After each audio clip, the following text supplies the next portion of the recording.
Fears of the Y2K bug are keeping many people grounded. Those bugs are going to crawl all over our computers and make the planes fly out of the sky. Y2K concern. Broken ATM machines, cable TV systems on the fritz. Experts worried computers might not register the 00 as 2000 and instead interpret it as 1900, causing failures. Survivalists stop. Did you live through the fear of the millennium bug? It might sound funny, but the Y2K panic spread throughout the entire year with a potential threat of computer systems malfunctioning the moment the clock hit midnight on January 1st, 2000. Whatever happens, happens. I don't want to be in an airplane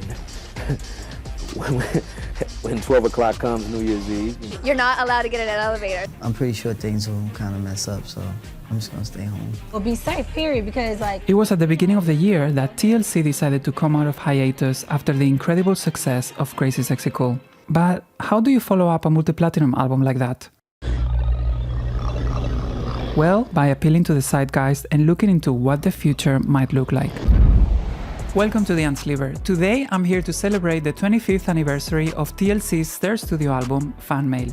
This was the first TLC era that I lived in real time, as I was a little bit too young during the Crazy Sexy Cool era. I became a huge fan in the years in between. TLC arrived at the FanMail era after having filed for bankruptcy in 1995 due to a really bad record deal. There was a lot going on behind the scenes during these years, with Chili becoming a mother and both T-Boss and Left Eye pursuing solo projects. She has more styles than Ralph Lauren. The album and lead single No Scrubs became a huge international success and one of the most remembered projects of the Y2K years, with its steely, cool aesthetic and futuristic outlook.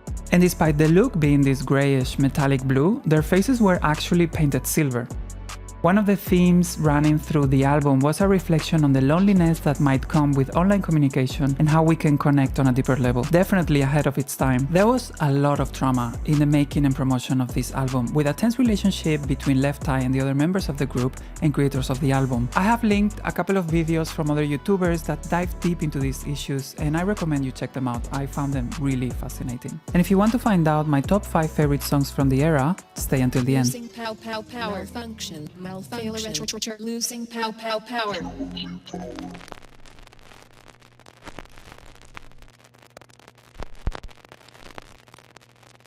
The first thing that I remember was listening to Silly Ho on the radio. It was a promo single that I have here, and I loved it instantly. I think it was such a different sound for them and a really good example of what the album would sound like. Then came the official first single, No Scrubs, and this is one of their most enduring hits. The single version included Left Eye's rap, which is not in the album version, so it's a must-have for anyone who loves TLC. This one in particular actually doesn't have it because it's a promo that came out before, but there are other editions that include it. And one fun fact about this song is that it was co-written and contains background vocals from Candy and Tiny from Escape. I did a video about 90s girl groups that you can check somewhere here. And here I have the original pressing of the album.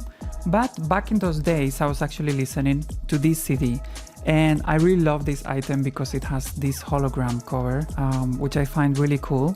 This was back when albums had different release dates in different parts of the world. So in the US, it came out on February 23rd, but I remember that in Spain, where I'm from, we had to wait like more than a month. I think it was like around the end of March. I couldn't find the exact date because the internet seems to have forgotten, but I have not. I don't know if this was the case in other places in Europe, but in any case I was able to listen to it a little bit earlier because one of my friends got the import CD from the US. The second single release was Unpretty, and this was a huge hit for them as well. This vinyl in particular is really special for me because it was the first record that I ever owned. I didn't have a record player back then, so I had to play the CD, which I also had, but I really loved this photo of them and I wanted to have the artwork in big, so I got it.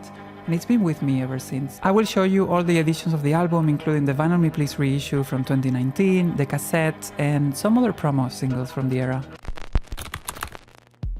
First of all, I have the CD and cassette editions. The CD is probably my favorite because of the holographic cover. Hopefully we get that on vinyl one day. It comes with a fold-out poster with song credits on one side and a photo that included fan names that had sent them letters in the years between Crazy Sexy Cool and FanMail. I remember being disappointed it didn't include lyrics, so me and my best friend had to download them at school and print them sneakily. I broke the printer and then didn't show up to school the next day, but anyway, that's another story. The cassette follows the same design, with credits on one side and the photo plus fan names on the other.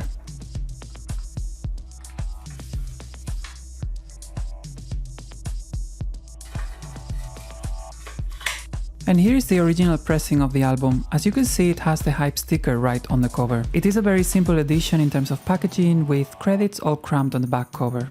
This is the only vinyl edition that includes the Donna Summer sample on I'm Good at Being Bad. She requested to remove it once the album was out, so all copies of the album after that don't come with that sample. They didn't reissue the vinyl with these changes though. Sound-wise, it is pretty good, but it has some sibilance issues on slower songs like Come On Down, Dear Lie or Don't Pull Out On Me Yet.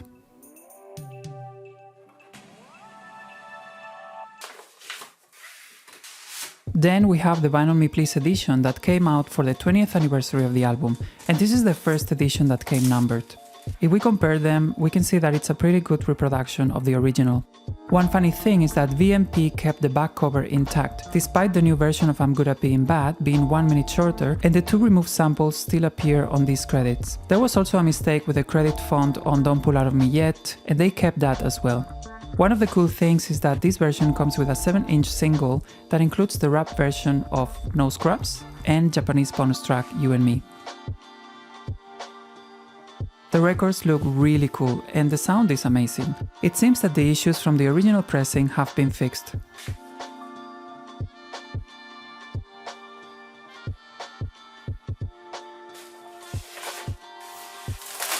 The Silly Ho promo comes with a clean version as well as the a cappella and the instrumental version, which is a lot of fun. I remember one version of Silly Ho that doesn't cut the instrumental during Biki's rap, but I'm not sure on which edition that is included.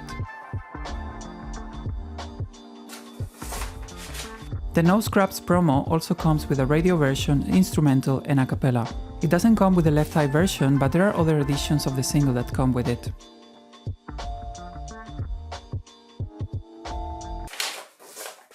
Unpretty is my favorite single release of the era. Although I have never loved the album version, the single comes with a bunch of great remixes. The first one is the Don't Look Any Further remix with a new rap by Left Eye. This is my go-to version. The other remix included is the Pumpin' Dolls Club mix. I love this remix and how it gives the original song new life.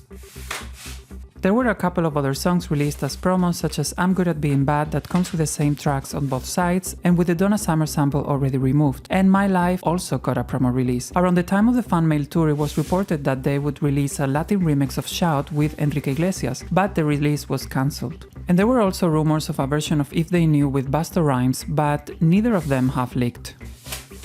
Then I have this promo that I'm pretty sure is a bootleg. It includes I Need That, which was a digital track released exclusively on mp3.com, as they were the main sponsors of the tour. I think it should have been on the album, as it's a really great song. And on the other side there is the album version of You and Me, despite the credits saying that it's a remix, but this is incorrect.